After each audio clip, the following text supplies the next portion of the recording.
We've heard a lot this legislative session about progressive revenue. We've heard a lot this legislative session about taxing the wealthy. We've heard a lot about this legislative session about making the rich pay their fair share. But this budget doesn't just tax the wealthy. It taxes everyday working families. I want to talk about tonight about the property tax a little bit and about the weight that's going to put on the residents of the state of Washington. May I have permission to read, Madam Speaker? If it's relevant. This is an email from a constituent of mine named Tammy, and she said, I'm not opposed to paying my share of property taxes. However, the rate that our property taxes continue to increase is astonishing. Homeowners are faced with increased property taxes as well as higher insurance premiums. For those individuals who rent a home or apartment are faced with higher rent because of property taxes increases.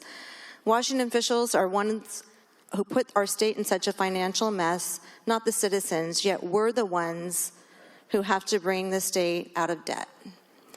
And I received a lot of emails like that, Madam Speaker, and I think probably a lot of others in this body also received emails like that. When Initiative 747 was brought to Washington State, it was the people of Washington saying, limit our property taxes. This budget ignores what the people of Washington asked for. And by not limiting the property taxes, we already have the fourth most expensive state in the nation to own a home. 82% of the people in Washington state can't afford a median price home, Madam Speaker, which is $650,000 in the state of Washington.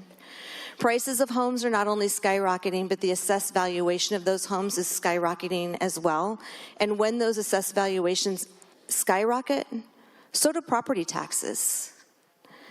I went on the site tonight as we were going through our long debate tonight on especially the property tax portion, and I pulled up some of our different districts. And if you live in Spokane's 3rd district, in the last 4 years, your property valuation has gone up 43%. So just saying adding 3% additionally to your taxes from the state of Washington, that doesn't include the money that this counties and the cities and the fire districts and everything are also receiving from the increase in your valuation. If you live in the 44th district, the homes I pulled up there have increased by 58% in value in the last 4 years. In the 8th district, I can just tell you about my personal home. It's gone up almost 50% in the last 4 years. And what that has done to my mortgage payment, because I just got my annual escrow adjustment, which you get in the mail when your property taxes go up, it increased the payment of my home by $380 a month. I don't know a lot of people in my district that can afford a $380 a month increase in their monthly mortgage payment. And then to consider other legislation that is going to be adding to that as well. We consider the rent control bill that came through here that will increase people's rents by 7% every year, and you can bet your bottom dollar on it that if your property taxes have an extra 3% increase, your rent's going to have a 7% increase year after year after year.